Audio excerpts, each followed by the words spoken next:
គេចូលរួមអានតគ្នាព្រះគម្ពីរធីម៉ូថេខ្សែទី2ចំពុក13ខ14និងខ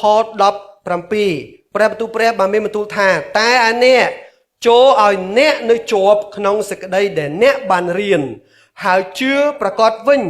ដោយដឹងថាអ្នកបានរៀនសេចក្តីនោះពីណាហើយថាតាំងពីក្មេងតូចមកអ្នកបានស្គាល់បទគម្ពីរទាំងប៉ុន្មានដែលអាចនឹងនាំឲ្យអ្នកមានប្រាជ្ញាដល់ទីសង្គ្រោះដែលបានដោយសារសេចក្តីជំនឿជឿដល់ព្រះគ្រីស្ទយេស៊ូវផងគ្រប់ទាំងបទគម្ពីរគឺជាព្រះទ្រង់បានបញ្ចេញព្រះវិញ្ញាណបណ្ដាលឲ្យតែងទេក៏មានប្រយោជន៍សម្រាប់ការបង្រៀនការរំលឹកឲ្យដឹងខ្លួនការប្រដៅតម្រង់និងការបង្ហាត់ខាងឯសេចក្តីសុចរិតដើម្បីឲ្យអ្នកសំណពរបស់ព្រះបានគ្រប់លក្ខហើយមានគ្រប់ទាំងចំណេះសម្រាប់នឹងធ្វើការល្អគ្រប់មុខសាវកប៉ូលបានបង្ហាញអំពីជីវិតរបស់ធីម៉ូថេដែលជាជីវិតតំណាងឲ្យគ្រីស្ទានផ្សេងទៀតតែតាំងពីក្មេងមានសភៅមួយក្បាលដែលគ្រីស្ទានចូលចិត្តអានចូលចិត្តសិក្សាតាំងពីក្មេងតាំងពីម្ដាយតាំងពីយាយរបស់គាត់តមកដល់ធីម៉ូថេនោះគឺជាសភៅដែលសាវកប៉ូលកាន់នៅដៃដែលជាសាវកប៉ូលស្រឡាញ់ហើយក៏ដូចជាសាវកទាំង12ពួកជំនុំដំបូងស្រឡាញ់ក៏ដូចជាព្រះយេស៊ូវគ្រីស្ទទ្រង់ផ្ទាល់ទ្រង់បាននិយាយជាច្រើនតាក់ទងសភៅនោះហើយបាប់ទីសមកដល់បច្ចុប្បន្ននេះយើងនៅតែស្រឡាញ់សភៅនឹងដូចគ្នាអញ្ចឹងថ្ងៃនេះយើងនឹងសិក្សាអំពីខ្ញុំនឹងអធិប្បាយអំពីសភៅដែលបាប់ទីសពេញនិយមបំផុតសភៅដែលបាប់ទីសពេញនិយមបំផុតយើងសម្រុំចិត្តយើងអធិដ្ឋានជាមួយគ្នាសម្រុំចិត្តអធិដ្ឋានបីដែលជាព្រះយើងខ្ញុំអរព្រគុណព្រះអង្គសម្រាប់ថ្ងៃអាទិត្យដែលជាថ្ងៃ Easter Sunday ដែលយើងខ្ញុំអាចនឹងចូលរួមអរគុណព្រះអង្គក្នុងការដែលទ្រង់បានរស់ឡើងវិញយើងមានសេរីភាពក្នុងការដែលមានជីវិតនៅក្នុងលោកនេះក៏ដូចជាដឹងថាថ្ងៃមួយយើងខ្ញុំនឹងជួបព្រះអង្គផ្ទាល់មុខហើយយើងនិយាយជាមួយគ្នាតាក់ទងនឹងអ្វីដែលយើងខ្ញុំបានធ្វើនៅផែននេះព្រះអង្គហើយទ្រង់បានបន្សល់នៅសៀវភៅមួយក្បាលដែលជាសៀវភៅដែលពួកជំនុំស្រឡាញ់ជាងគេដែលជឿព្រះស្រឡាញ់ជាងគេក៏ដូចជាបាប់ទីជាច្រើនស្រឡាញ់និងពេញនិយមបំផុតនោះគឺជាព្រះគម្ពីរព្រះអង្គហើយសូមឲ្យយើងខ្ញុំបានអនុវត្តទៅតាមអ្វីដែលទ្រង់បានមានបន្ទូលនៅវេលាព្រឹកនេះដល់យើងខ្ញុំម្នាក់សូមដឹកនាំកូនដែលជាអ្នកពំនាំព្រះយេស៊ូវនៅវេលាព្រឹកនេះឲ្យមានចិត្តដ៏រៀបទៀបស្លូតបូតដើម្បីឲ្យព្រះនាមព្រះអង្គក៏ដូចជាព្រះបន្ទូលព្រះអង្គបានដំកើងឡើងសូមធ្វើការក្នុងចិត្តយើងខ្ញុំម្នាក់ជាពិសេសសូមជួយកូនឲ្យយើងខ្ញុំអាចនឹងដើរនៅក្នុងជីវិតថ្មីឲ្យយើងខ្ញុំបានស្រឡាញ់នៅអ្វីដែលទ្រង់បានបន្សល់ទុកដល់យើងខ្ញុំម្នាក់ប្រទានពរដល់ពួកជំនុំទាំងមូលជាពិសេសលោកគ្រូស្មៀននិងគ្រូសាសូមដឹកនាំគាត់ថែរក្សាជាពិសេសឲ្យសុខភាពនិងអ្វីដែលគាត់បានធ្វើប្រកបដោយពរជ័យដល់អ្នកដទៃទៀតក៏ដូចជាដល់ពួកជំនុំនិងខ្លួនគាត់ផងដែរសូមអរគុណព្រះអង្គម្ដងទៀតសម្រាប់អភ័យឯកសិទ្ធិនេះសូមថ្វាយក្នុងព្រះម្ចាស់ព្រះយេស៊ូវគ្រីស្ទអេមែនអរគុណច្រើនបងប្អូនទាំងគ្នាសូមសម្រួលអិរិយាបថវិញម្ដងទៀតសៀវភៅដែលបាប់ទីសពេញនិយមបំផុតអេមែនពាក្យថាពេញនិយមមានន័យថាស្រឡាញ់ចូលចិត្តអត់ចេះហត់នឿយអត់ចេះចំណាយតែងតែមកដល់បច្ចុប្បន្ននេះនៅតែមានមនុស្សប្រើប្រាស់ពេញនិយមបទចម្រៀងអីដែលគេពេញនិយមជាងគេទោះជាបទនឹងពេញនិយមមិនក៏ដោយគេនឹងលេងស្ដាប់ថ្ងៃមួយមែនទេរឿងដែលពេញនិយមថ្ងៃមួយគេនឹងឈប់មើលបុគ្គលដែលគេពេញនិយមស្អាតថ្ងៃមួយគេនឹងលេងគ្រប់ត្រូលកីឡាករឬក៏កីឡាករនេះដែលលេងពូកែមែនតើថ្ងៃមួយគាត់ធ្លាក់ទម្រង់ហើយមែនទេឬក៏អាគារដែលគេសាងសង់ថ្មីស្អាតថ្ងៃមួយវានឹងចាស់វានឹងប្រេះស្រាំគេនឹងធ្វើអាគារថ្មីគេវាយអាគារចាស់នោះចោលរថយន្តដែលពេញនិយមជាងគេឆ្នាំ1996មានទេគេ RAV4 CRV មែនទេប៉ុន្តែថ្ងៃមួយគេផ្លិចចោលហើយពីព្រោះគេមានអ្វីដែលគេពេញនិយមបច្ចុប្បន្ននេះប៉ុន្តែដល់ឡែកមានអ្វីមួយដែលពួកជំនុំបាប់ទីសពេញនិយមដែលមិនអាចបំភ្លេចបានវាមិនមែន2025ឆ្នាំទេបងប្អូនបើយើងនិយាយអំពីព្រះបន្ទូលរបស់ព្រះតាំងតែពេលមានកំណើតរបស់ផែនដីមកម្លេះយើងមើលនៅក្នុងសូម្បីតែនៅក្នុងអ៊ីនធឺណិតឬក៏សកលលោកនេះគេស្គាល់ថាឲ្យតែពួកបាប់ទីសគឺពួកនឹងចូលចិត្តអានសៀវភៅ Ôi, squad bắp tí sọc khmái chú chất an sập phớ book Facebook bắp tí tăng bị tôi nhưng mơ thì mới thấy có an sập phớ tăng bị tôi có sờ lanh có sắc xa tăng bị tôi mau chẳng cái đăng tha ao tại bắp tí cứ che an tăng bị tôi mau bảo sân cho con mình che an sập phớ ai xem thế có con an pra copy này mẹ nè live ngỏ live an copy ấy an tăng bị tôi mộng chẳng con mà bên nhà tầng bay nè che an copy mấy bằng hai đẹp ta nô hai cứ chia ở quay đẹp bắp tí bên nhà dùng tăng bị tôi mau chẳng cái score là bắp tí chia bị chia chôn môi chỉ còn môi đai sờ lanh sụp hở vấn tại bộ bột đằng ấy tha tăng bị bột sang máu bắp tí to su mình tên cái sầm láp phong cái thưa tụi nó là cam phong cái đinh sầm láp phong và cái pra hai chữ vật phong để xa tay quạt nó sờ lanh pra cẩm pì chẳng chấm nói sầm khăn môi cứ để xa tay chấm nưa từ lơ pra cẩm pì chia bữa xa nó cứ pra cẩm pì King James bà phụ cho nó bắp tí là kêu cùng viên tặng muốn được khai chiếc cùng viên bắp tí quạt trời tay score làm pi pra cẩm pì King James được trong vô mà bổng riêng bóng bóng này trong pra cẩm pì này phần tay chết đai ắt tận này thằng song trong vô mà bổng riêng tam pra cẩm pì King James pi pro miên cả lại chỉ cho đã bán bỏ pra kho nhom khai nhom kho cho mũi pre trước trong sọc chất bỏ sai từ tam ở quay trời tu chia không nick pe kha bông ôi mình ai đăng cả đòi chẳng pra cẩm pì ban bóc bom chỉ trơn nếu khả năngประเทศ Philippines គេតម្រូវឲ្យយើងសិក្សាសិភៅដែលល្បីល្បាញទាំង10នៅលើសកលលោកអញ្ចឹងខ្ញុំនឹងឲ្យបងប្អូនបានស្គាល់ព្រះគម្ពីរសិភៅដែលល្បីល្បាញជាងគេចំនួន5បាទយើងឲ្យយើងថា6ចុះរាប់ពីលេខ6មកវិញសិភៅដែលល្បីល្បាញជាងគេលេខ6ចំណាត់ថ្នាក់លេខ6គឺ Harry Potter ស្គាល់ទេ Harry Potterមុននឹងខ្លាយជារឿងគឺសិភៅសិនសរសេរដោយលោក J.K. Rowling ជាអ្នកនិពន្ធនឹង print បាទបោះពុម្ពបានជាង120លានច្បាប់ច្រើនមែនតើលេខ6លេខ5បានទៅលើ Little Prince ឬក៏បុត្រាតូចដែលនិពន្ធទៅដោយ Anthony de Saint-Exupéry ជាជាតិអេស្ប៉ាញនិពន្ធបានហើយសរសេររហូតទៅដល់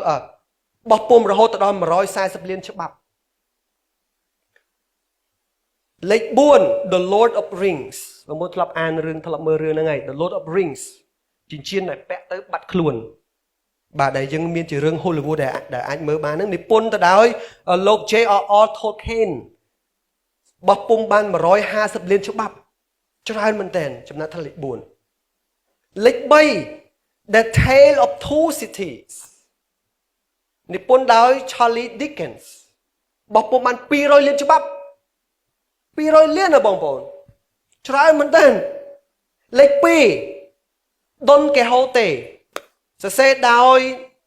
និពន្ធករជនជាតិអេស្ប៉ាញឈ្មោះថា Michael de Cervantes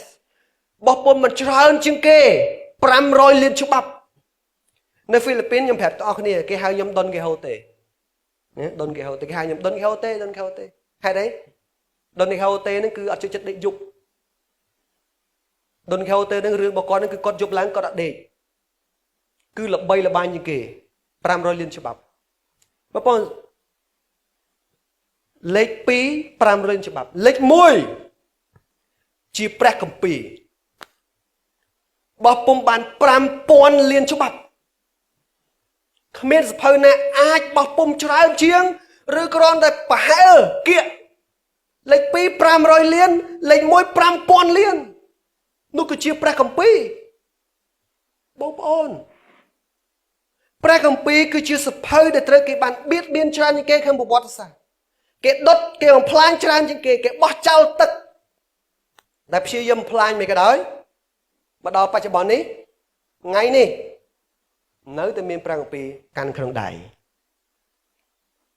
គួយខ្មាស់យើងមួយចំនួនអត់មានគម្ពីរកាន់ក្នុងដៃមែនខ្ញុំជាក់ស្ដែងខាងឡានមាន2ក្បាលផ្ទះម៉ែក្មេងមាន1ក្បាលផ្ទះឪក្មេងមាន1ក្បាលផ្ទះនោះ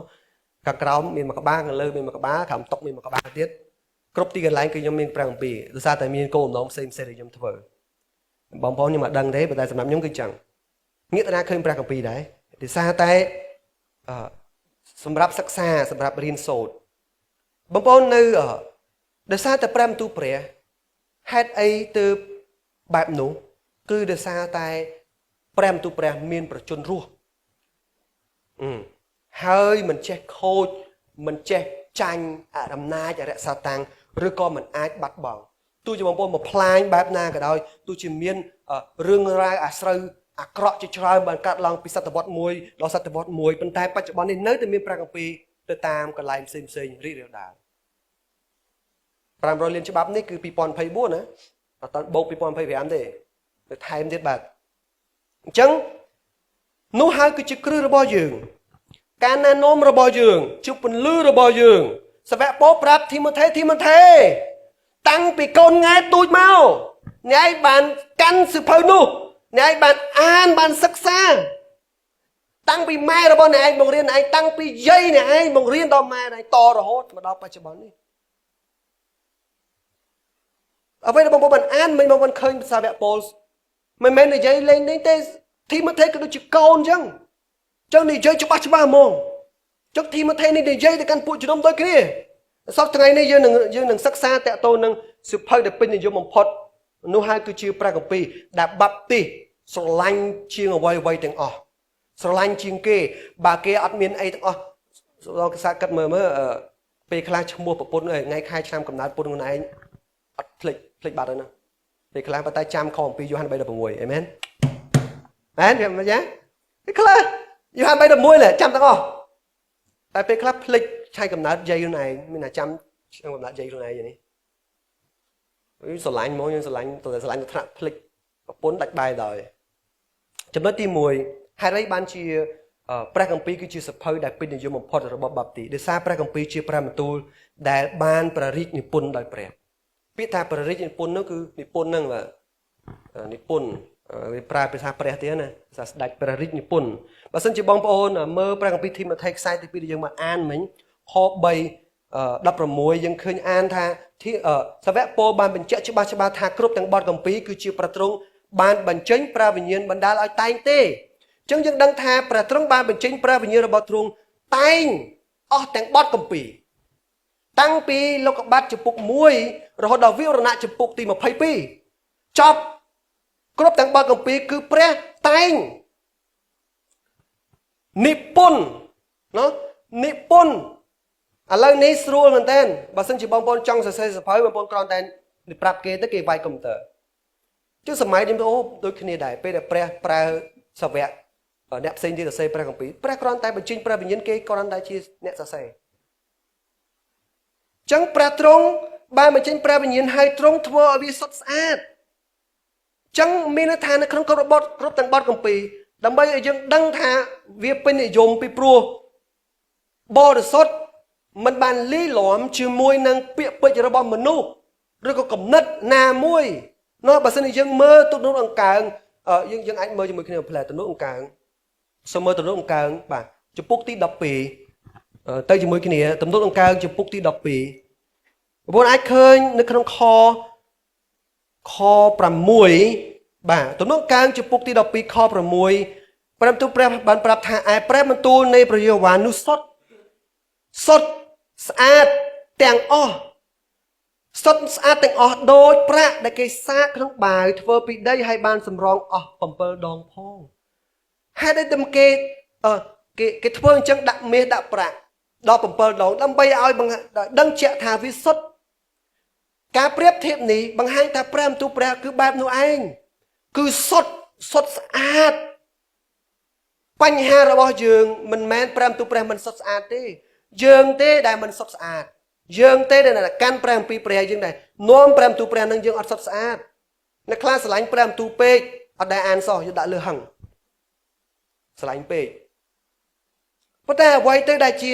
ការបង្ហាញពីការពេញនិយមនោះម្ដងទៀតទ្រង់បញ្ចេញព្រះវិញ្ញាណបណ្ដាលឲ្យតែងគ្រប់ទាំងបទគម្ពីរមានគេប្រាប់អញ្ចឹងលោកគ្រូមានដឹងថាក្នុងគម្ពីរមានពាក្យកុហកនិយាយតិចឲ្យដឹងរឿងខ្លះមានធ្លាប់ដឹងថាក្នុងគម្ពីរមានពាក្យកុហកអត់ដឹងទេសាតាំងប្រើទៅកុហកព្រះយេស៊ូវឃើញទេកុហកព្រះយេស៊ូវថាបើសិនជាអ្នកឯង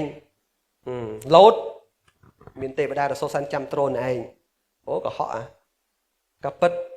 tu chỉ việc bị có họ phải su mền. Phần tay cái chỉ prem tu rồi prem là bạn mình tu được khôngสัญญา cha. Việc pra vì đôi chi mà nụปัจจุบัน នេះ យក prem tu prem ដើម្បីទៅរកស៊ី អញ្ចឹង យក prem tu prem ដើម្បីទៅដឹកនាំក្រុមអង្គការស្ថាប័នផ្សេងៗអញ្ចឹង ដើម្បីទៅបំលែងខួរក្បាលមនុស្សអញ្ចឹង ដូចគ្នាដែរ ណា យក prem tu របស់ព្រះក៏ពិត prem tu ព្រះបរិសុទ្ធតែអ្នកប្រើនោះទេដែលមិនបរិសុទ្ធនោះ អញ្ចឹងមិនត្រឹមតែប៉ុណ្ណោះ ព្រះទ្រង់បានបញ្ចេញព្រះវិញ្ញាណបណ្ដាលតែងបន្ទាប់មកទ្រង់ធ្វើឲ្យវាសុទ្ធស្អាតហើយមិនត្រឹមតែប៉ុណ្ណោះទេទ្រង់ថែរក្សាវាជារៀងរហូតទ្រង់ថែរក្សាជារៀងរហូតអញ្ចឹងហើយទៅពីមួយចំនួនទៅមួយចំនួនបើយើងនិយាយពីសតវត្សទាំង12ទី12វិញឆ្នាំ1200គេបំផ្លាញបាប់ទី50លាននាក់គេសម្លាប់ចោលព្រះគម្ពីរគេដុតចោលកោដូចភ្នំអញ្ចឹងគេទម្លាក់ចោលទឹកគេបោះចោលទៅស្អីអញ្ចឹងគេខ្ពើមរអើម ប៉ុន្តែមកដល់បច្ចុប្បន្ននេះនៅតែមានមិនមែនដោយសារតែបាប់ទីសពូកែទេឬក៏មិនមែនជាគ្រីស្ទៀនខ្លះគាត់ពូកែទេប៉ុន្តែដោយសារតែព្រះខ្លួនឯងទ្រង់រក្សាទុកជារៀងរហូតយើងមើលទៅក្នុងការដដែលចំពុក12ដដែលខ7មកយើងអានខ6ឥឡូវខ7ទ្រង់មានព្រមទូលថាអោព្រះយេហូវ៉ាអើយទ្រង់នឹងថែរក្សាបាទគ្រប់ទាំងបទគម្ពីរទាំងនោះគម្ពីរខ្មែរមិនមែនណាថែរក្សាពួកអ៊ីស្រាអែល តែកាពី King James ទ្រង់នឹងថែរក្សាគ្រប់ទាំងបទគម្ពីរទាំងនោះទ្រង់នឹងជួយទំនុករងព្រះគម្ពីរទាំងមូលចាប់តាំងពីដំណរនេះជារៀងតទៅបងប្អូននេះគឺជាការខុសមួយក្នុងការបកប្រែណាកន្លែងមួយបងប្អូនដឹងអញ្ចឹងទ្រង់ខ្លួនឯងទ្រង់នឹងរក្សាតទៅគ្រប់ចំនួនទាំងអស់មិនមែនខ្ញុំទេបច្ចុប្បន្ននេះយើងលែងកាន់ព្រះគម្ពីរមកថ្វាយអង្គមទៀតទោះជាបងប្អូនឈប់កាន់ក៏ដោយក៏ព្រះនៅតែថែរក្សាព្រះបន្ទូលរបស់ទ្រង់ តួយើងឈប់ស្រឡាញ់ក៏នៅតែមានគេស្រឡាញ់ព្រះបន្ទូលព្រះអង្គទ្រង់នឹងប្រើគេដើម្បីរក្សាព្រះបន្ទូលព្រះអង្គទោះជាយើងដុតព្រះគម្ពីរចោលនៅក្នុងស្រុកខ្មែរក៏ក្នុងខួរក្បាលយើងចាំអំពីបទគម្ពីរដែលទ្រង់បានមានដែរយើងមើលបើសិនណាព្រះគម្ពីរបាទយើងដឹងថាព្រះគម្ពីរមិនមែនជាកិច្ចការរបស់មនុស្សប៉ុន្តែជាដង្ហើមរបស់ព្រះបញ្ចេញព្រះវិញ្ញាណបងប្អូនចាំពេលដែលព្រះបង្កើតមនុស្សទ្រង់ផ្លុំខ្យល់ដង្ហើមជីវិត បង្កើតបានជាប្រលឹងរស់ឡើងអញ្ចឹងព្រះគម្ពីរគឺជាដង្ហើមរបស់ព្រះទ្រង់បញ្ចេញព្រះវិញ្ញាណរបស់ទ្រង់បណ្ដាលឲ្យតែងបងប្អូនឃើញអញ្ចឹងហើយទៅមានជីវិតព្រះបន្ទូលព្រះមានជីវិតដូចជាយើងរស់សពថ្ងៃនេះយើងមានជីវិតដោយសារតែទ្រង់បានបញ្ចេញទ្រង់បានផ្លុំខ្យល់ដង្ហើមជីវិតចូលនៅក្នុងរន្ធច្រមុះបង្កើតបានជាប្រលឹងរស់ឡើងអញ្ចឹងព្រះបន្ទូលព្រះមានប្រជញ្ញរស់ទ្រង់ បណ្ដាលឲ្យតែងគ្មានពាក្យមួយណាដែលខុសឬមានបញ្ហានៃខ្លឹមសារណាមួយឡើយមិនដូចជាសភៅនិពន្ធផ្សេងដែលខ្ញុំអានបងប្អូនទាំងគ្នាពីលេខ1ពីលេខ2ដល់លេខ6មិញនេះជាច្រើនដងមានបញ្ហានឹងកែសម្រួលរហូតមកដល់បច្ចុប្បន្ននេះសភៅដែលបងប្អូន download ទិញមួយក្បាល$20នោះទិញ ខុសគ្នាអំពីសភៅដែលបងប្អូនបានទិញកាលពី5ឆ្នាំមុនកែសម្រួលដើម្បីឲ្យស្របទៅតាមមនុស្សសម័យឥឡូវនេះបងប្អូនដឹងអំពីរឿងដុនកេហូតេដុនកេហូតេសរសេរ200ឆ្នាំហើយអត់ល្បីទេចូលដល់គេអត់គេអត់អានគេអត់ខ្វល់គេមិនចង់យកទៅដាក់នៅក្នុងបណ្ណាគាររបស់គេអត់ខ្វល់ប៉ុន្តែពេលចូលដល់សតវត្សទី20 ស្រាប់តែសិភៅនោះត្រូវចិត្តយុវជនសម័យថ្មីគេវក់ទៅអានគេទៅទិញគេបង្កើតជារឿងសិភៅបង្កើតឥឡូវនេះខ្លាចជាលេខ2នៅលើពិភពលោក500ច្បាប់500លានច្បាប់បងប្អូនឃើញតែមនុស្សពេញនិយមហ៎ប៉ុន្តែតិចគេឈប់អានហើយគេនឹងអានអ្វីដែលថ្មីស្របទៅតាមសម័យ AI សម័យផ្កាយរណបអីចឹងទៅប៉ុន្តែព្រះបន្ទូលព្រះមិនមែនចុងទេសម័យប្រែប្រួលមិនក៏ដោយក៏នៅតែជាគ្រឹះជាមូលដ្ឋានដែលយើងពេញនិយមបំផុតសម្រាប់យើងហេតុអីដោយសារតែព្រះគម្ពីរជាព្រះបន្ទូលដែលបានព្រះរាជនិពន្ធដោយព្រះទ្រង់បញ្ចេញព្រះវិញ្ញាណតែងទ្រង់ថែរក្សាជារៀងរហូតទ្រង់ធ្វើឲ្យសុទ្ធស្អាតឥឡូវខ្ញុំមើលព្រះរាជក្រឹត្យបងប្អូនស្គាល់ព្រះរាជក្រឹត្យទេព្រះរាជក្រឹត្យរបស់ស្ដេចដែលបានសរសេររួចហើយ ពេលសរសេររួចហើយគេវាយត្រាពេលវាយត្រាហើយមានន័យថាมันអាចចេះតែកែប្រែបានតាមចិត្តឬក៏បន្ថែមសញ្ញាខណ្ឌបន្ថែមពាក្យឲ្យព្រោះស្ដាប់มันអាចធ្វើចឹងបានទេពីព្រោះដរាបណាតែស្ដាច់នោះបានប្រទានទៅហើយមានន័យថាចប់ហើយមានត្រាហើយអញ្ចឹងយើងសាកសម័យមើលព្រះបន្ទូលព្រះលើសអស់ទាំងស្ដាច់ទ្រង់ជាស្ដាច់លើសអស់ទាំងស្ដាច់ជាព្រះអម្ចាស់លើសអស់ទាំងព្រះនិងជាលើសអស់ទាំងព្រះអម្ចាស់ទ្រង់បានមានបន្ទូលចប់សពគ្រប់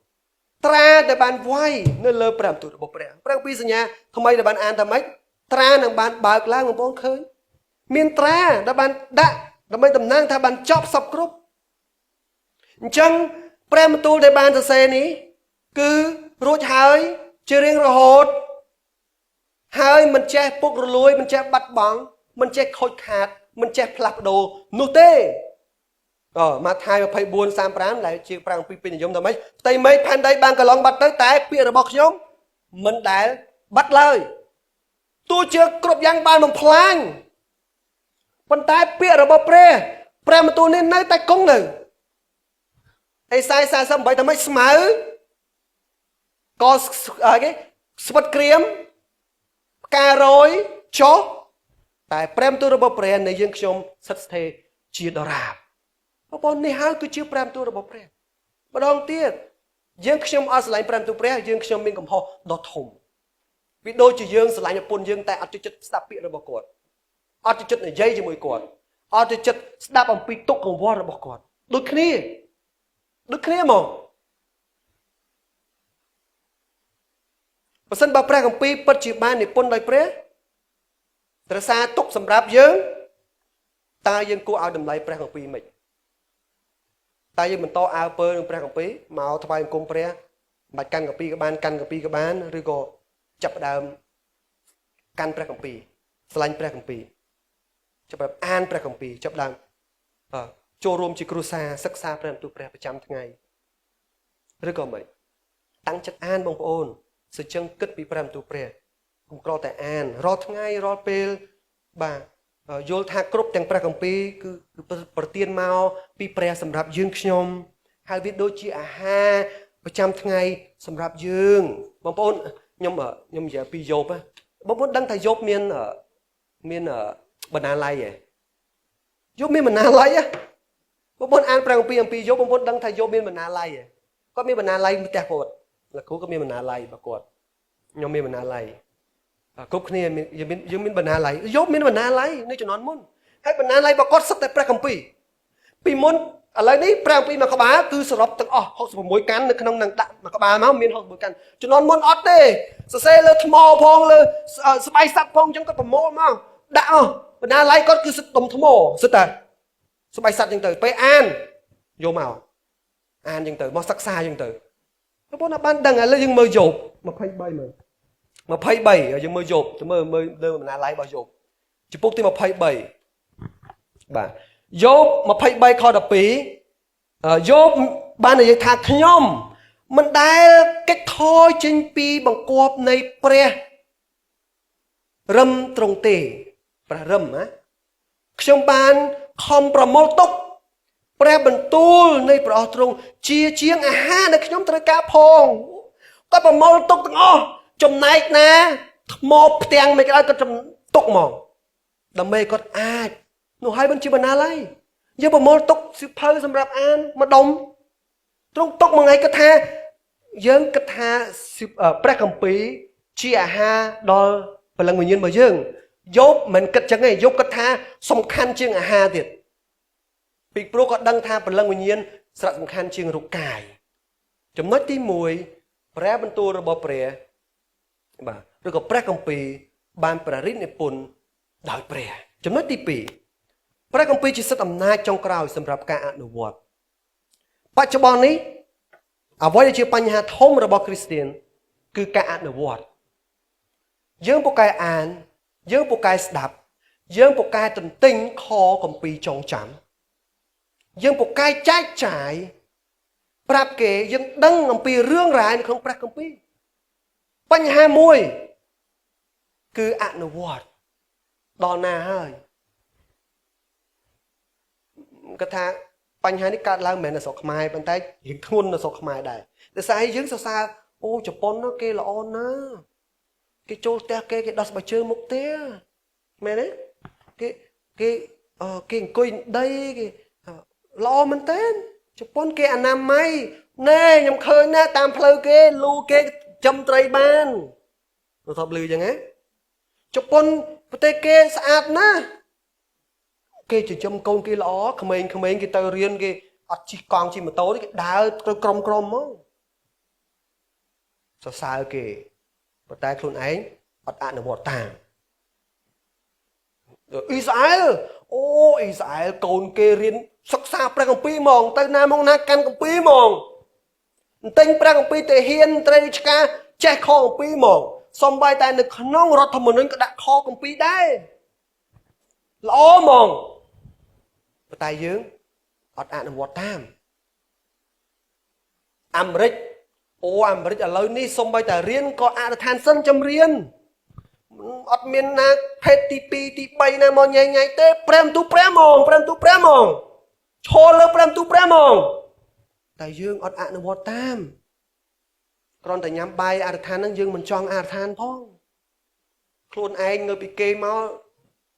សូម្បីតែនិយាយទៅកាន់ព្រះក៏យើងអត់អាចធ្វើបានផងព្រះគម្ពីរល្អណាស់បងប្អូនធីម៉ូថេគាត់រៀនតាំងពីទូចម្ដាយរបស់គាត់បង្រៀនគាត់ដោយផ្ទាល់យាយរបស់គាត់បង្រៀនគាត់ពីព្រះបន្ទូលរបស់ព្រះរហូតមកអញ្ចឹងហើយសាវកពលដឹងថាធីម៉ូថេចាំមកកុំឲ្យតែរៀនចេះហ្នឹងអនុវត្តតាមឥឡូវយើងមើលព្រះគម្ពីរជាអំណាចចុងក្រោយរបស់យើងមិនមែនជាសភាសិទ្ធទេជាអំណាចនៃជីវិតរបស់យើងមិនមែនពាក្យល្អដែលចេញពីមាត់មនុស្សមាត់បុគ្គលសាសនាទេគឺជាព្រះគម្ពីរដែលជាអ្វីដែលយើងខ្ញុំអនុវត្តចំណុចទី1ព្រះគម្ពីរបង្រៀនយើងនូវគោលលទ្ធិត្រឹមត្រូវមូលហេតុដែលមានគោលលទ្ធិជាច្រើនដោយសារតែពួកគេមិនដើរតាមព្រះគម្ពីរទីម៉ូថេខ្សែទី2មិញយើងអានសាវកពលតាមខ16គ្រប់ទាំងបទគម្ពីរគឺជាប្រត្រង់បានបញ្ចេញព្រះវិញ្ញាណបដាឲ្យតែងទេនេះក៏មានប្រយោជន៍សម្រាប់ការបង្រៀនការរំលឹកឲ្យដឹងខ្លួនការប្រដៅតម្រង់និងការបង្ហាត់មានន័យថាបើសិនជាយើងអត់អានព្រះគម្ពីរនោះយើងអត់មានការរំលឹកឲ្យដឹងខ្លួនគ្មានអ្វីមកអាចប្រដៅតម្រង់យើងបានគ្មានអ្នកណាបង្ហាត់យើងនៃភាពត្រឹមត្រូវដោយសារអីយើងអត់បានមើលព្រះគម្ពីរ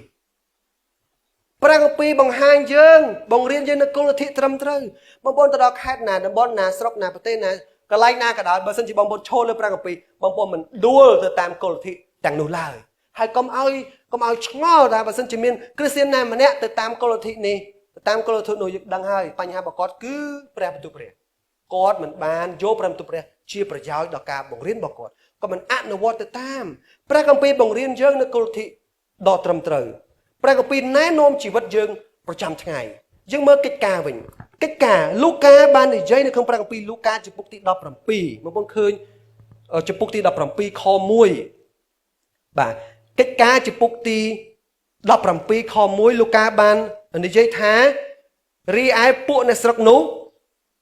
បងប្អូនបញ្ជាក់លូកាជាដុកទ័រគាត់ទៅសេលំអិតណាភាគច្រើនអ្វីគាត់ទៅសេមានអំណាងត្រឹមត្រូវពីព្រោះគាត់ជាដុកទ័រគាត់មិនមែនជានិស័យដូចយូហានទេយូហានគាត់អ្នករោគត្រីអញ្ចឹងពិសេសអ្វីដែលគាត់និយាយហ្នឹងរៀងឲ្យស្ដាប់បានហើយប៉ុន្តែលូកាអត់ទេណាស្ដាប់គាត់រីឯពួកអ្នកស្រុកនោះមានចិត្តល្អជាងអ្នកស្រុកណាពួកអ្នកនៅថែសាឡូនីកពួកថែសាឡូនីកពួកជំនុំនៅទីនោះមានចិត្តល្អជាងគេហេតុអីពីព្រោះគេប្រុងប្រៀបសពគ្រប់នឹងទទួលព្រះបន្ទូលក៏ពិចារណាមើលគម្ពីររាល់តែថ្ងៃឲ្យបានដឹងជាសេចក្តីទាំងនោះត្រូវឬមិនត្រូវមូលហេតុដែលគាត់ល្អជាងគេដោយសារតែព្រះបន្ទូលរបស់ព្រះរាល់តែថ្ងៃនោះហើយគឺយើងមូលហេតុដែលជីវិតយើងចេះតែវង្វេងគ្មានការណែនាំត្រឹមត្រូវដោយសារតែយើងឆ្ងាយពីព្រះបន្ទូលរបស់ព្រះនោះឲ្យយើងមើលទំនួលអង្កើងចំពោះ119ខ105ម្ដងយើងដឹងតានេះក្នុងពីក្មេងៗបានចេះសង្ឃគ្រប់គ្នាដែរ ទ្រង់កែ119ខ105ថាម៉េចព្រះបន្ទូលនៃទ្រង់ជាចង្គៀងដល់ជើងទូបង្គំជាពន្លឺបំភ្លឺទូបង្គំផងយើងខ្ញុំបង្វែងដោយសារតែមិនមែនដោយសារតែបើមិនដោយសារតែអត់មានពន្លឺយើងបង្វែងដោយសារតែមានពន្លឺយើងបង្វែងដោយសារតែមានអ្នកនាំផ្លូវអញ្ចឹងជីវិតគ្រីស្ទានអ្នកដែលនាំផ្លូវអ្នកដែលជាពន្លឺដល់យើងព្រះបន្ទូលរបស់ព្រះបងប្អូននឹងមិនដែលដួលទោះជាបងប្អូនរកស៊ីប្រកបមុខរបរណាក៏ដោយបងប្អូននឹងមិនដែលដួលទេបើសិនជាបងប្អូនឈរលើព្រះបន្ទូលរបស់ព្រះទោះជាបងប្អូនធ្វើការមន្ត្រីរាជការស្ថាប័នអង្គការនៅកន្លែងណាមួយក៏ដោយបងប្អូនឆ្លងប្រទេសឆ្លងស្រុកឆ្លងខេត្តបងប្អូនឆ្ងាយពីប្រពន្ធពីកូនក៏ដោយបងប្អូននៅតែមិនអាចខុសដោយសារប្រពន្ធបងប្អូនកន្លែងធ្វើការបងប្អូនដឹងតែបងប្អូនឈរលើព្រះបន្ទូលរបស់ព្រះគ្មានឪពុកម្ដាយក៏មានព្រះបន្ទូលព្រះដឹកនាំគ្មានអ្នកដឹកនាំគ្មានគ្រូកង្វៀលក៏មានព្រះគម្ពីរដឹកនាំគ្មានណាគេមនុស្សយើងស្រឡាញ់នោះប្រពន្ធអីប្តីទៅឆ្ងាយឆ្ងាយអីបារម្ភប៉ុន្តែគាត់ដឹងថាមានព្រះបន្ទូលព្រះដើម្បីដឹកនាំគាត់អញ្ចឹងព្រះគម្ពីរជាសិទ្ធិអំណាចចុងក្រោយម្ដងទៀតណាបាប់ទីមិនឈរឬក៏ឲ្យអំណាចចុងក្រោយទៅលើសុភាសិតឬក៏ពាក្យណាម្នាក់មកផៃស្ដាប់ទៅល្អព្រោះប៉ុន្តែនោះមិនមែនជាអ្វីយើងឈរទេព្រះបន្ទូលព្រះគឺជាសិទ្ធិអំណាចចុងក្រោយតាំងពីកូនង៉ែតរហូតដល់អស់ជីវិតរបស់យើងព្រះគម្ពីរបង្រៀនយើងនៅគោលលទ្ធិត្រឹមត្រូវព្រះគម្ពីរណែនាំជីវិតយើងប្រចាំថ្ងៃហើយព្រះគម្ពីរសម្រាប់យើងអនុវត្តតាមមានតែព្រះគម្ពីរតែមួយគត់ជាមូលដ្ឋានគ្រឹះនៃសេចក្តីជំនឿរបស់យើងបាប់ទីប្រកាន់ដាច់ខាតមិនពឹងផ្អែកគោលលទ្ធិណាមួយក្រុមប្រឹក្សាណាមួយទំនៀមទម្លាប់ណាមួយប្រពៃណីណាមួយទេយើងកាន់តាមដើរមិនផ្លាស់ប្ដូរនឹងឈរយ៉ាងរឹងមាំទៅតាមបទគម្ពីរតែមួយគត់បើសិនជាគំនិតយើងល្អតែប្រឆាំងនឹងព្រះគម្ពីរនោះហើយជាអំពើបាបបើព្រះគម្ពីរនិយាយហើយយើងមិនធ្វើនោះហើយជាអំពើបាបព្រះបន្ទូលព្រះបានមានបន្ទូលហើយគំនិតរបស់យើងប្រាជ្ញារបស់យើងគ្មានប្រយោជន៍បើព្រះបន្ទូលព្រះប្រឆាំងហើយចប់ត្រឹមនឹងប៉ុន្តែបើសិនជាស្របទៅនឹងព្រះគម្ពីរនោះហើយគឺជាបាប់ទីបងប្អូនតាំងពីបងប្អូនចូលមកគឺស្របតាមព្រះគម្ពីរទាំងអស់បងប្អូនទៅផ្ទះវិញបងប្អូនរស់នៅមេរៀនរបស់បងទទួលជំរឿនរបស់បងច្រៀងគឺទៅស្របទៅតាមព្រះគម្ពីរទាំងអស់ទោះជាក្នុងចំណោមយើងមិនមែនខ្មែរទាំងអស់ឬក៏មានជនជាតិផ្សេងទៀតមានព្រះគម្ពីរតែមួយស្របពាក្យស្ដីនៅក្នុងពហិប៉ាសរយនិយាយដើមប៉ាសរយតិចពហិប៉ាសរយបងប្អូនទាំងគ្នាមានប្រហែលជាមនុស្ស60 70នាក់មួយខាងខ្មែរមួយខាងទៀតចិនវៀតណាមកូរ៉េអាមេរិកលឺឡងគ្នាមកពាក្យអធិប្បាយខ្មែរផងអង់គ្លេសផងនោះគឺជាតម្រូវការរបស់គាត់បើគ្រូមិនអង់គ្លេសទេឲ្យគាត់បកប្រែឲ្យគឺត្រូវតែអញ្ចឹងពីព្រោះមានគ្រប់ប៉ុន្តែគេស្របគ្នាហ្មងដោយសារបញ្ហាមិនមែនជនជាតិឬក៏ភាសាខុសគ្នាទេបញ្ហាគឺព្រះបន្ទូលរបស់ព្រះឲ្យតែអ្នកដឹកនាំឈរលើព្រះបន្ទូលព្រះគ្រប់គ្នាស្របតាមអញ្ចឹងព្រះបន្ទូលព្រះមានប្រយោជន៍ដល់យើងមិនមែនគ្រាន់តែស្ដាប់គ្រាន់តែស្រឡាញ់គ្រាន់តែពេញចិត្តទេគឺយើងអនុវត្តតាមខ្ញុំឧទាហរណ៍មួយដល់នេះស្គាល់ប៉ាសរយអ្នកខ្លះស្គាល់ប៉ាសរយប្រកែកគូប្លង់ណាគូប្លង់ធម្មតាមុននឹងយើងធ្វើអគារណាមួយយើងត្រូវការប្លង់យើងគូប្លង់ហៅថាប្លង់មេប្លង់ហ្នឹងគឺគ្រប់គ្នាអ្នកដែលវិស្វករគាត់ដឹងប្លង់មេហ្នឹងគឺគាត់ធ្វើតាមប្លង់មេហ្នឹងគាត់បែងចែកវាទៅតាមតំបន់ផ្សេងៗហើយវិស្វករផ្សេងៗទៀតកម្មករផ្សេងធ្វើទៅតាមប្លង់ផ្សេងៗហ្នឹងអញ្ចឹងមានប្លង់មេមួយជាប្លង់ធំអញ្ចឹងប្លង់ហ្នឹងមិនចេះតែសរសេរទេគេរៀបចំឲ្យស្រេចថ្លៃណាបងប្អូនអ្នកដែលចេះសរសេរប្លង់រោគចំណូលបានច្រើនហ្មងហើយពឹបម៉ែប្រមាណម៉ែហុចឲ្យយកទៅឲ្យវិស្វករមិនអាចចេះតែធ្វើតាមចិត្តទេត្រូវតែធ្វើមើលប្លង់រហូតមុននឹងធ្វើអីមើលប្លង់បុកគ្រឿងមើលប្លង់តឡើងប្លង់លាបពណ៌គ្រប់យ៉ាងប្លង់ទាំងអស់សួរម្ចាស់បងខ្ញុំផ្ទះហ្នឹងត្រូវធ្វើអញ្ចេះអត់ទេកុំសួរខ្ញុំសួរប្លង់ខ្ញុំជួលគេរាប់ម៉ឺនដុល្លារត្រូវការប្លង់បងប្អូនជីវិតគ្រីស្ទានមិនមែនងាកទៅរកគ្រូងាកទៅរកអ្នកប្រាជ្ញងាកទៅរកអ្នកនេះអ្នកនោះទេយើងសេចក្តីជំនឿយើងគំនិតរបស់យើងមិនមានប្រយោជន៍ទេ អ្វីដែលយើងធ្វើយើងបដោតយើងឈរទៅលើព្រះបន្ទូលព្រះអត់រង្គើអត់ងាករេងាកទៅរកព្រះបន្ទូលព្រះមុនចាប់ដើមជីវិតរកព្រះមុនទៅរៀនបន្តរកព្រះបន្ទូលព្រះមុននឹងរៀបការរកព្រះបន្ទូលព្រះមុននឹងចាប់ដើមធ្វើឲ្យមួយព្រះបន្ទូលព្រះនោះហើយបង្ហាញថាព្រះគម្ពីរជាសិទ្ធិអំណាចចុងក្រោយសម្រាប់ការអនុវត្តសុភាសិត30ថាម៉េចគ្រប់ទាំងព្រះគម្ពីរ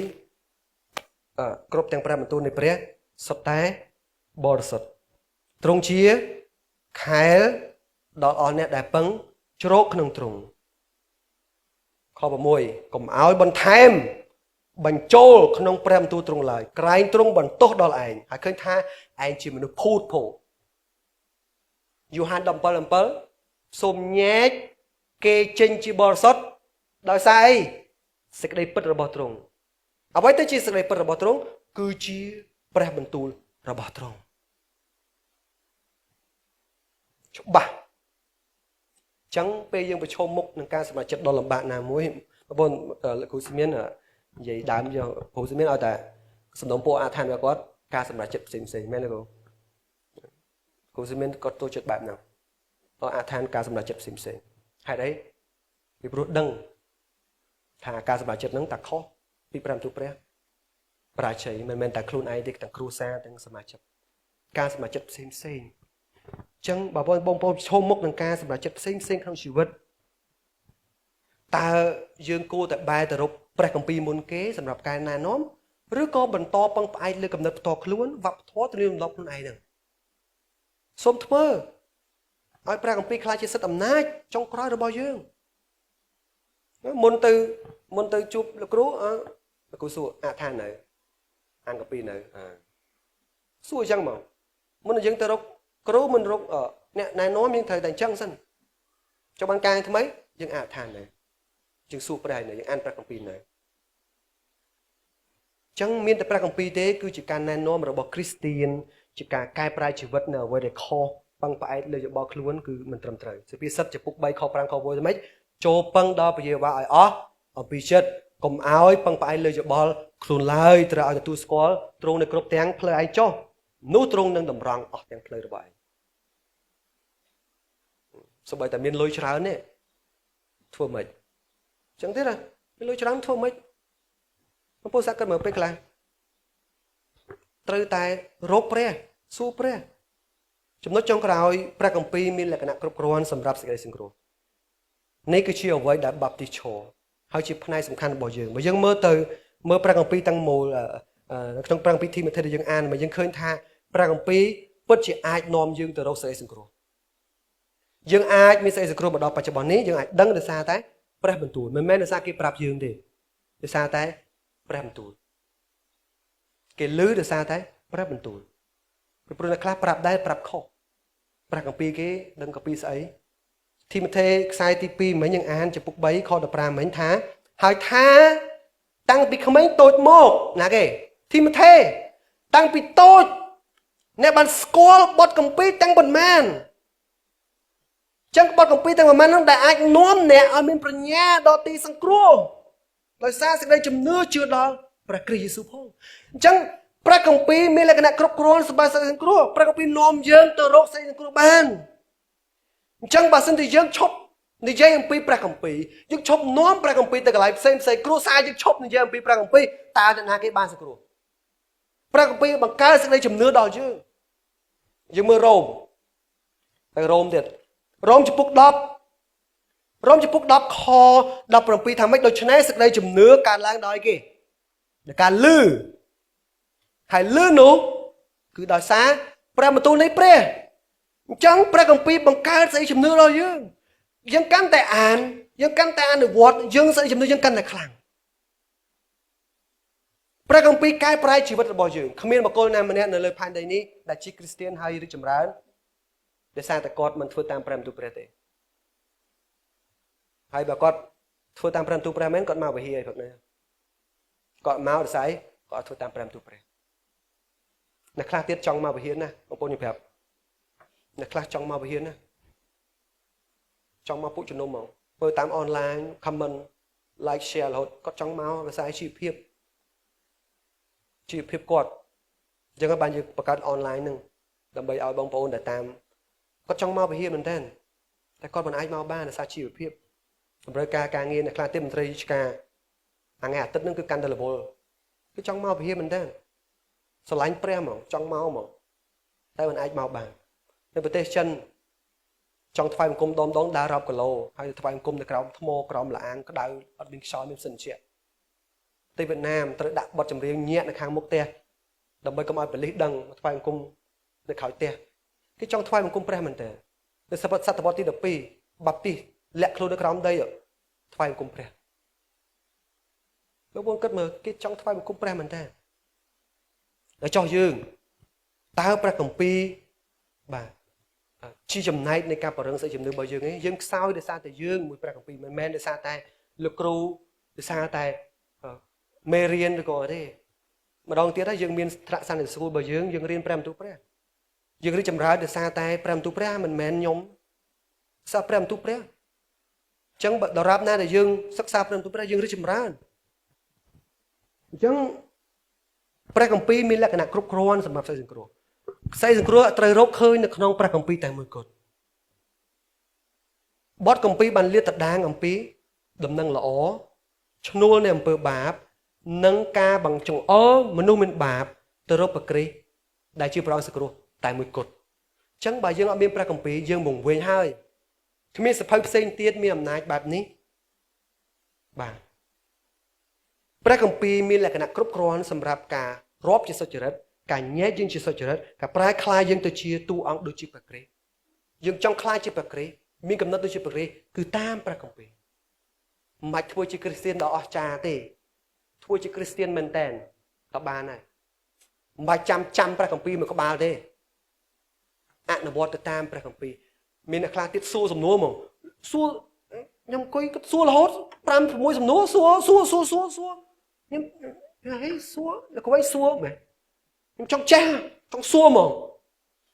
អូខេឥឡូវសួរមួយសំណួរមកលោកបងឯងមានអានកាពីថ្ងៃហ្នឹងអត់តាមអានបងអានសិនអានព្រះគម្ពីរសិនចាំសួរកុំទៅឆ្ងល់អ្វីដែលយើងមិនពិបាកទៅអនុវត្តស្រួលមិនអនុវត្តផងស្រឡាញ់ពុកម្ដាយហ្នឹងមិនតន់ធ្វើបានផងទៅឆ្ងល់អាណានោះនំប៉័ងអត់ដំបែនោះឆ្ងល់អំពីការយើងធ្វើមកវារបស់ពេលមិនខុសទេការឆ្ងល់ប៉ុន្តែការអនុវត្តអ្វីដែលឯងរីចម្រើនយើងអនុវត្តសិនខ្ញុំឧទាហរណ៍មួយទៀតបងប្អូនដែលស្គាល់ស្អីគេស្គាល់អាហារប្រចាំថ្ងៃបើសិនជាយើងមើលអាហារទ្រទ្រង់រាងកាយរបស់យើងគេមានវីតាមីន C ជួយខាងប្រព័ន្ធស៊ាំវីតាមីន D ជួយខាងកាពះជួយខាងកម្ពុជាឈឺក្បាលគេមានអាហារដែលយើងញ៉ាំអញ្ចឹងទៅអញ្ចឹងព្រះបន្ទូលព្រះគឺជាអាហារផ្នែកណាមួយដូចជាជួយខាងកាពះផ្នែកណាមួយជួយខាងការដើរការគិតជំហានរបស់យើងផ្នែកណាមួយទៅវាយយើងឲ្យយើងឈឺចាប់ទីទៅចុះផ្នែកផ្សេងណាដូចជាអាហារខ្លះយើងញ៉ាំទៅល្វីងអញ្ចឹងទៅយើងអត់ចូលចិត្តប៉ុន្តែញ៉ាំទៅធ្វើឲ្យខ្លួនយើងត្រជាក់ឃើញទេអញ្ចឹងបាប់ទី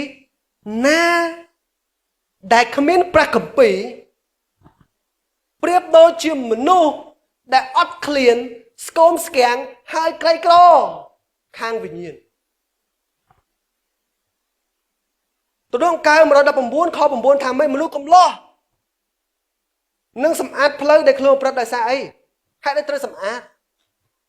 ហេតុអីទៅមនុស្សកំឡោះត្រូវការសម្អាតដោយសារតែមនុស្សកំឡោះឆាប់មានអារម្មណ៍ឆាប់ចង់ចេះចង់ដឹងប្រព្រឹត្តបញ្ហាជាច្រើនអញ្ចឹងគេត្រូវការសម្អាតពីអំពើបាបរបស់គេមនុស្សកំឡោះនឹងសម្អាតផ្លូវដែលខ្លួនប្រព្រឹត្តដោយសារអីគឺដោយសារតែប្រយ័ត្ននិងប្រព្រឹត្តតាមព្រះបន្ទូលនៃទ្រង់ពួកយើងតែងតែមានកំហុសនៅក្នុងជីវិតនេះយើងត្រូវការព្រះបន្ទូលព្រះយូហាន 5:39 ថាម៉េចអ្នករាល់គ្នាស្ទង់មើលគម្ពីរដោយស្មានថាបានជីវិតអកលជានិច្ចអំពីបទគម្ពីរនោះមកគឺជាគម្ពីរនោះឯងដែលធ្វើបន្តពីខ្ញុំព្រះគម្ពីរថាម៉េចបើយើងអានព្រះគម្ពីរនោះហើយគឺជាព្រះជាទីបន្តរបស់ទ្រង់យើងអានព្រះគម្ពីរយើងនិយាយជាមួយព្រះគម្ពីរយើងអធិដ្ឋានជាមួយព្រះគម្ពីរយើងស្ទង់យើងផ្ដោតទៅលើព្រះគម្ពីរនោះហើយគឺជាព្រះអញ្ចឹងបើសិនជាព្រះគម្ពីរមានលក្ខណៈគ្រប់គ្រាន់ដើម្បីដឹកនាំយើងដើម្បីដឹកនាំបលឹងរបស់យើងហើយផ្លាស់ប្ដូរជីវិតយើងតើថ្ងៃនេះយើងកំពុងតែចែកចាយព្រះបន្ទូលយើងមួយគេអត់តើ អ្នកផ្សេងទៀតលឺ5ទូព្រះតាមមាត់យើងអត់កូនរបស់យើងបានរៀនមួយយើងអត់ឬយើងកំពុងតែរសាវាទុកខ្លួនឯងតែឯងយូហាន 3:16 ជាព្រះគម្ពីរដែលពេញនិយមបំផុតនៅក្នុង website 2015ឆ្នាំ2015មនុស្សដែលគេ search រកច្រើនជាងគេយូហាន 3:16 តែសួររាល់ថ្ងៃហ្នឹងតើគេលឺយូហាន 3:16 ជាពីមាត់យើងអត់ចូលក្លាហានចែកចាយដំណឹងល្អចែកចាយព្រះបន្ទូលព្រះដល់គេញែកខ្លួនឯងឲ្យបរិសុទ្ធដើម្បីផ្ចង់ចិត្តមួយព្រះយើងមិនអាចអង្គុយស្ដាប់បទញាក់នៅក្នុងលោកីយើងអានព្រះគម្ពីរអត់បានទេហើយតែយើងមកថ្វាយបង្គំព្រះដើម្បីយើងញែកពីសង្គមហ្នឹងដើម្បីយើងអាចផ្ចង់ចិត្តស្ដាប់ពីព្រះបន្ទូលព្រះបងប្អូនម៉ូសេខ្ញុំប្រាប់យើងបញ្ចប់តាមនេះម៉ូសេការគាត់ធ្វើជា prince ជាកូនរបស់ស្ដេចអេស៊ីបមិនព្រះអត់មានបន្ទូលទៅកាន់ម៉ូសេទេប៉ុន្តែអំណាចរបស់គាត់លុយរបស់គាត់ភាពក្លាហានរបស់គាត់ខ្លាំងពូកែរបស់គាត់ទាំងអស់ហ្នឹងណាវាបានបិទត្រចៀករបស់គាត់តលតែដល់ពេលវេលាមួយគាត់មកដល់ទីរហោស្ថានអត់មានមនុស្សអត់មានលោកីអត់មានអំណាចកាន់តែដំបងដៃជាមួយឈាម slot boat រៀបទៀបគ្មានអ្វីទាំងអស់ពេលនោះព្រះបានលេចមកគាត់នោះហើយគឺជាអត្តកម្បាំងតើតែយើងញែកខ្លួនឯងថ្ងៃអាទិត្យបើហៅខ្ញុំការកុំហៅប្រាប់ចឹងហ្មងខ្ញុំចង់ញែកខ្ញុំពីព្រោះមួយអាទិត្យមកថ្ងៃច័ន្ទថ្ងៃសៅរ៍យើងនៅមួយលោកីត្រូវតែញែកយើងចេញមកឲ្យផុតដើម្បីយើងអាចស្ដាប់ព្រះឲ្យច្បាស់ញែកខ្លួនយើងហ្មងបើមិនចឹងទេយើងការរំខានមែនតើចឹងហើយទើបខ្ញុំលើកទៅជិះបងប្អូនមកព្រះមកវិហារកាន់ព្រះគម្ពីរបងប្អូនបើសិនជាបងប្អូនកាន់ព្រះគម្ពីរកាន់អានចឹងណាគេផ្ញើសារមកក៏អត់ឃើញដែរ